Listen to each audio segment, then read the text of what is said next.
تو محترم حضرات، ہم بغیر کسی تاخیر کے ہمارے اس ڈیبیٹ کو شروع کرتے ہیں. تو میں ڈاکٹر صاحب سے گزارش کروں گا کہ اپنا سوال شروع کریں. میں نہیں مانتا کہ کوئی خدا واقعی موجود ہے. ڈاکٹر صاحب، آپ کے نہیں ماننے کی وجہ کیا ہے؟ اگر واقعی میں کوئی خدا موجود ہوتا تو پھر دنیا میں ہر جگہ اور امان قائم رہتا. پھر اتنے دنگے تکالیف کیوں؟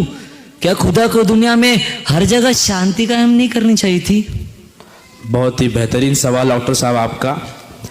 کیا اس کا جواب ٹیم مسلم میں سے کوئی دے سکتا ہے؟ جی مولانا عرفان صاحب، آپ جواب دیجئے. بہت اچھے ڈاکٹر صاحب، لیکن پھر میں بھی نہیں مانتا کوئی ڈاکٹر وغیرہ ہے. کیا میں آپ کے سامنے بیٹھا ہوں؟ دیکھیے، اگر دنیا میں ڈاکٹر ہوتے تو کوئی بھی بندہ بیمار نہ ہوتا. اس میں تو ان لوگوں کی غلطی ہے نا جو ڈاکٹر کے پاس نہیں جاتے. بالکل صحیح. جس طرح دنیا میں بیماریاں موجود ہے، اس کا مطلب یہ تو نہیں نا کہ دنیا میں ڈاکٹرز نہیں ہیں، بس لوگ ڈاکٹرز کے پاس نہیں جاتے. اسی طرح خدا موجود ہے لیکن لوگ خدا کی طرف رجوع نہیں کرتے، اس لیے دنیا میں فساد اور مشکلات آتے ہیں. کیا بات ہے مولانا عرفان صاحب، بہت ہی مدلل جواب دیا آپ نے. ڈاکٹر صاحب، کیا آپ ان کے جواب سے متفق ہے؟ جی. اب ٹیم اہل باطل میں سے کسی کے پاس کوئی سوال ہے؟ جی عارض سر، آپ سوال کیجئے. میرا اعتراض یہ ہے کہ اسلام عورتوں کو ان کے مکمل حقوق کیوں نہیں دیتا. بات یہ ہے کہ میرا اعتراض آپ سے یہ ہے کہ اسلام عورتوں کو ان کے مکمل حقوق کیوں نہیں دیتا. بات یہ ہے کہ اسلام عورت کو زبردستی حجاب پہنانے پر مجبور کرتا ہے، حالانکہ یہ تو عورت کی فطرت ہے کہ وہ اپنے آپ کو سنوارے اور سجائے. بہت ہی بہترین سوال. آپ نے بہت ہی بہتر اعتراض کیا ہے. کیا اس کا جواب ٹیم مسلم میں سے کسی کے پاس ہے؟ جی مولانا عمران صاحب، آپ جواب دیجئے. مجھے اس بات پر آپ سے اختلاف ہے. اسلام میں حجاب عورتوں کو دبانے کے لیے نہیں بلکہ ان کی عزت اور ان کی حفاظت کے لیے ہے. قرآن مرد اور عورت دونوں کو شرم و حیا سکھاتا ہے. مردوں کے لیے حکم ہے کہ اپنی نظریں نیچے رکھے اور عورتوں کے لیے حکم ہے کہ اپنے آپ کو پردے میں رکھے. یہ ان کے حق کو چھیننا نہیں بلکہ ان کی عزت اور ان کے مقام کو بلند کرنا ہے. آج بھی لاکھوں عورتیں اپنی مرضی سے حجاب پہنتی ہے اور اسے اپنی پہچان اور اپنی آزادی سمجھتی ہے. تو اب میرا آپ سے یہ سوال ہے، کیا عورت کا حق صرف اپنے جسم کی نمائش کرنا ہے یا حیا بھی کوئی چیز ہونی چاہیے؟ لیکن یہ تو عورت کی فطرت ہے نا کہ اپنے آپ کو سنوارے سجائے. کیا اسلام غیر فطری مذہب ہے؟ جی نہیں، عورت کا اپنے آپ کو سنوارنا فطری بات ہے. اسلام بھی اسے منع نہیں کرتا، بلکہ اسلام کہتا ہے کہ عورت اس کے شوہر اور اس کے گھر والوں کے لیے خوبصورت بنے. لیکن اسلام یہ بھی چاہتا ہے کہ عورت کو اس کے جسم کے لیے نہ پرکھا جائے. حجاب اس توازن کو قائم کرتا ہے کہ عورت نجی محفل میں یعنی ذاتی محفل میں خوبصورت بنے مگر سب کے سامنے حیا کے ساتھ رہے. تو اب میرا آپ سے یہ سوال ہے، کیا خوبصورتی ہر جگہ دکھانی چاہیے یا سمجھداری سے صحیح موقع پر دکھانی چاہیے؟ کیا حجاب عورتوں کو تعلیم حاصل کرنے سے نہیں روکتا؟ نہیں، حجاب کا تعلیم سے کوئی تعلق نہیں. اصل قرآن کا پہلا لفظ ہی اقرا یعنی پڑھو ہے. اسلامی تاریخ میں کئی عظیم خواتین عالمہ اور استانیہ تھی جو حجاب پہن کر پڑھتی اور سکھاتی بھی تھی. مثال کے طور پر سب سے پہلی حضرت عائشہ رضی اللہ عنہا جنہوں نے ہزاروں مرد اور عورت کو علم سکھایا. دوسری فاطمہ الفہری جنہوں نے دنیا کی پہلی یونیورسٹی قائم کی. آج بھی لاکھوں مسلمان خواتین ڈاکٹر، وکیل اور پروفیسر ہے اور ساتھ میں حجاب بھی پہنتی ہے. لہٰذا اگر کئی ایک حجاب پہننے والی عورت کو روکا جاتا ہے تو وہ کلچر کی وجہ سے، اسلام کی وجہ سے نہیں. تو اب میرا آپ سے یہ سوال ہے، کیا ایک حجاب پہننے والی عورت تعلیم حاصل کرنے میں کامیاب ہو جائے تو تب بھی آپ کہیں گے کہ یہ رکاوٹ ہے؟ نہیں نا، بالکل نہیں. تو ہم اس بات پر متفق ہے کہ حجاب کوئی رکاوٹ نہیں. اصل مسئلہ دین کو غلط سمجھنا ہے. اسلام کی اصل روح عورت کو تعلیم بھی دی گئی ہے اور عزت بھی. ایسا اسلام نے ہرگز نہیں کہا ہے کہ ایک عورت بازار نہیں جا سکتی، ایک عورت دفتر نہیں جا سکتی، ایک عورت پروگرام میں نہیں جا سکتی، ایک عورت کانفرنس ہال میں شرکت نہیں کر سکتی، ایک عورت ڈاکٹر، پائلٹ، انجینئر یا سائنسدان نہیں بن سکتی. سب کچھ کر سکتی ہے. اسلام کو عورت نے کبھی بھی منع نہیں کیا. اب آتے ہیں پردے کے مفہوم کی طرف. پردے کا مطلب یہ ہے کہ صرف گھر میں رہا جائے چار دیواری کے اندر. اگر چار دیواری میں ہی رہنا ہوتا تو پردے کی ضرورت ہی نہ ہوتی. پردے کا مطلب یہ ہے کہ عورت چار دیواری سے باہر نکلے مگر باوقار انداز میں. کیا بات ہے مولانا عمران صاحب, آپ نے بہت ہی تفصیلی جواب پیش کیا. کیا آپ دونوں کو ابھی بھی پردے سے اعتراض ہے؟ جی نہیں. نہیں. تو ٹھیک ہے, ہم اپنے ڈیبیٹ کے اگلے سوال کی طرف بڑھتے ہیں. کیا ٹیم اہل باطل میں سے کسی کے پاس سوال ہے؟ جی آپ سوال کیجئے.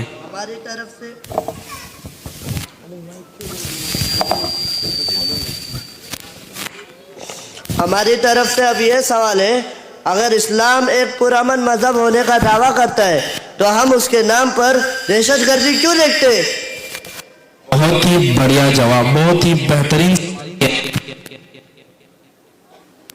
تو اس سوال کا جواب ٹیم مسلم کے پاس ہے. جی مولانا عبدالاحد صاحب آپ جواب دیجئے. تو ابو ذر سر اب ذرا سنیے. اسلام کا حقیقی پیغام امن ہے. اسلام سلام سے نکلا ہے جس کا مطلب ہے امن سلامتی. اسی لیے مسلمان ایک دوسرے کو السلام علیکم کہہ کر سلام کرتے ہیں جس کا مطلب ہے آپ پر سلامتی ہو. ذرا سوچے, جس مذہب میں یہ تعلیم ہو کہ جب بھی کسی دوسرے سے ملو تو اسے سلامتی کی دعا دو, کیا وہ مذہب دہشت گردی سکھا سکتا ہے؟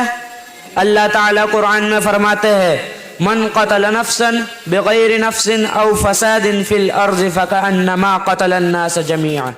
جس نے کسی جان کو ناحق قتل کیا گویا کہ اس نے تمام انسانوں کو قتل کیا. دہشت گردی تو دور کی بات, اگر آپ کسی کو زبان سے بھی تکلیف پہنچا رہے ہو تو آپ مکمل ایمان والے یعنی مکمل اسلام والے نہیں ہو. ابھی آپ کا اسلام ادھورا ہے, نامکمل ہے. ذرا سوچے, جس مذہب میں یہ تعلیم ہو کہ جب بھی ذرا سوچے, کیا کوئی اور مذہب اتنی باریکیوں تک سلامتی اور نرمی کی دعوت دے سکتا ہے؟ کیا کوئی مذہب اتنی باریکیوں تک دہشت گردی کے خلاف تربیت دے سکتا ہے؟ ابو ذر سر اب ذرا یہ بھی سنیے. آپ کے سوال کی بنیادی وجہ میڈیا اور تعصب ہے. جب کوئی مسلمان کوئی جرم کرتا ہے تو میڈیا فوراً اس پر ٹیررزم کا لیبل لگا دیتی ہے. نیوز کی ہیڈ لائنز میں اسلام کو نمایاں کیا جاتا ہے. لیکن اگر یہی جرم کوئی اور کرے تو یا تو نیوز بنائی نہیں جاتی, یا اگر بنائی بھی جائے تو ایسے کہا جاتا ہے کرائم, شوٹنگ یا مینٹل ایلنس. 2011 میں اینڈرز بریوک نام کے ایک شخص نے 77 لوگوں کو قتل کیا, لیکن اسے عیسائی دہشت گرد نہیں کہا گیا بلکہ اسے مینٹل ایل کہا گیا کہ وہ ذہنی بیمار ہے. بھارت, یورپ اور امریکہ میں بھی جب اہل باطل کے جانب سے عورتوں پر حملے ہوتے ہیں تو انہیں انفرادی جرم قرار دے کر چھپا دیا جاتا ہے. کیا وہ دہشت گردی نہیں؟ لیکن اب سوال تو یہ ہے کہ جب کوئی مسلمان ملزم ہو تو جرم کی ہیڈ لائن پر مذہب کو کیوں گھسیٹا جاتا ہے؟ میڈیا ایسا کیوں کرتی ہے؟ یہ برین واشنگ ہے جو میڈیا کرتی ہے.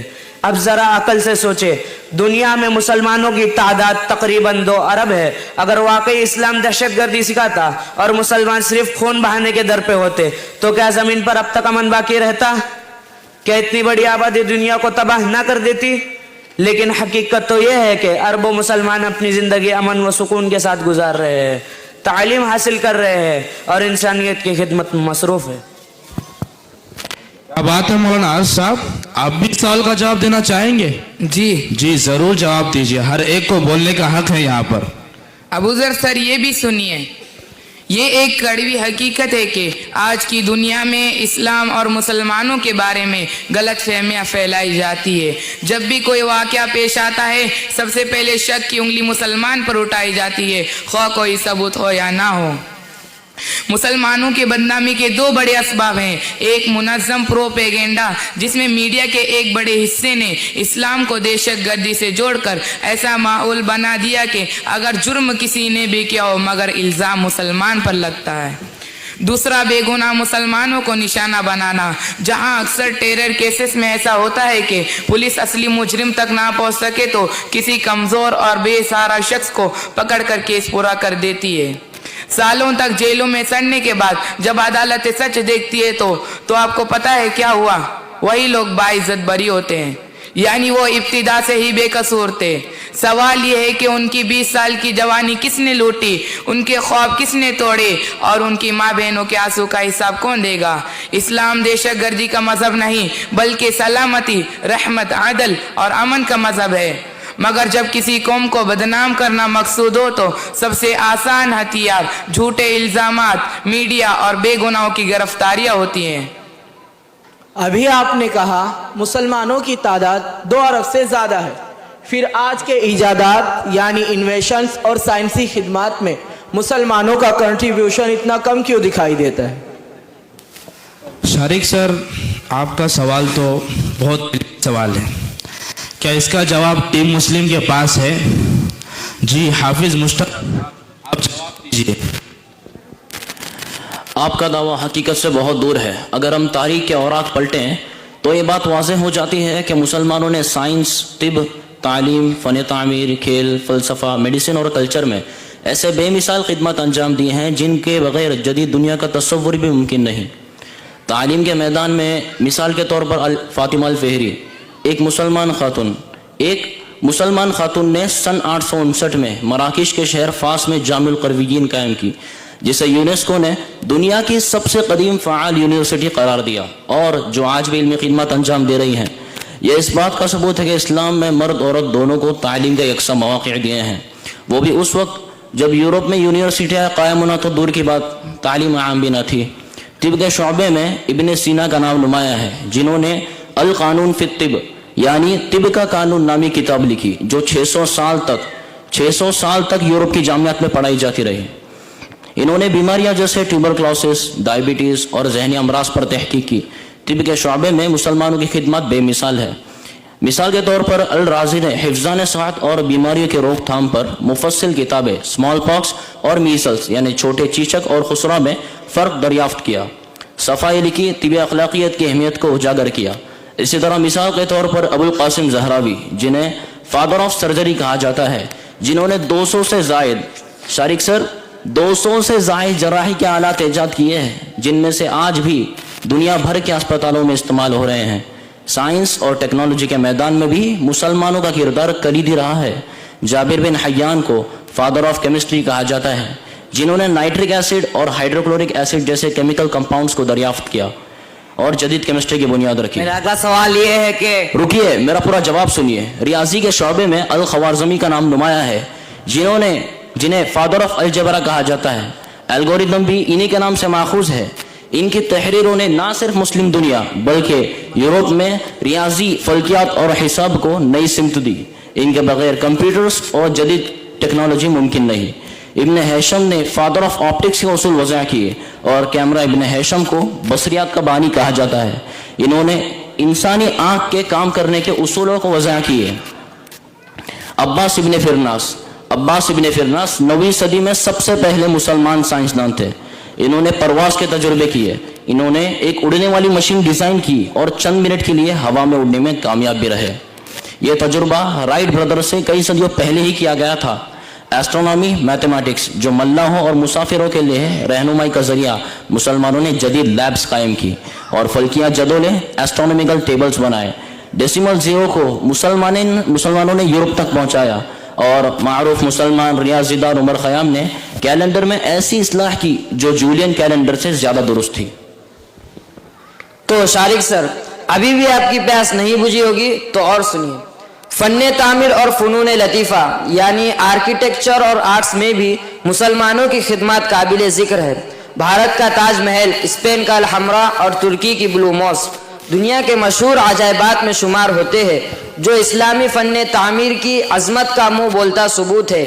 یہ خدمات صرف تاریخ کا حصہ نہیں بلکہ جدید دور میں بھی مسلمان دنیا کے مختلف شعبوں میں نمایاں خدمات انجام دے رہے ہیں.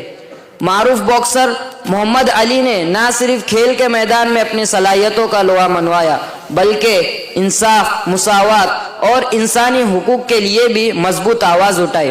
خبیب UFC کے غیر شکستہ چیمپئن جو اپنے نظم و ضبط، ڈسپلین اور ایمان کے احترام کے لیے مشہور ہے.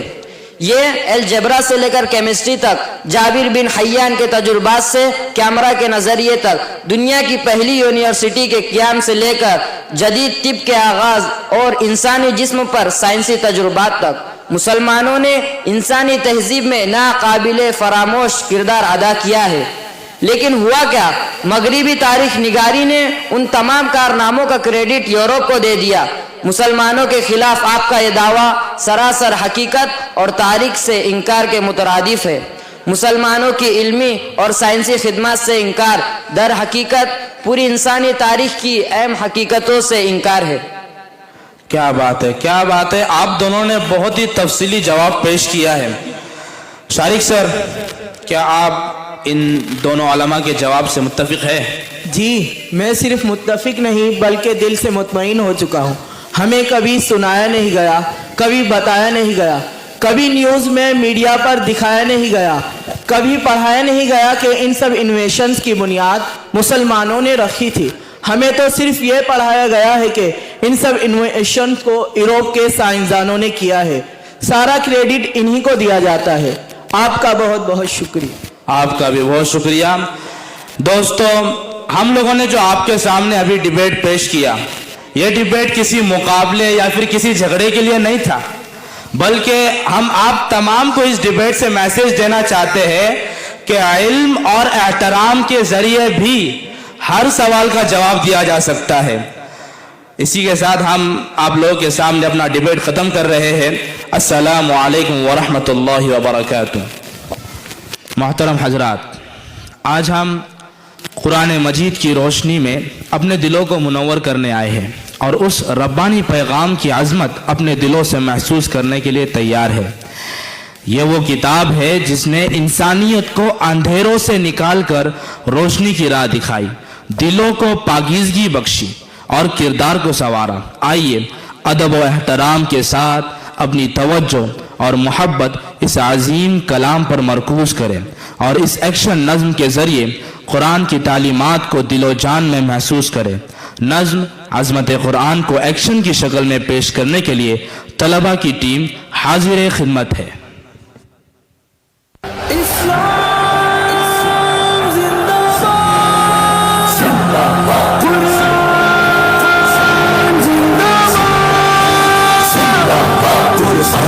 دشمن سن عبرت کا نشان ہے تو اب خود یہ کلام اللہ چھوڑے گا نہیں تجھ سے۔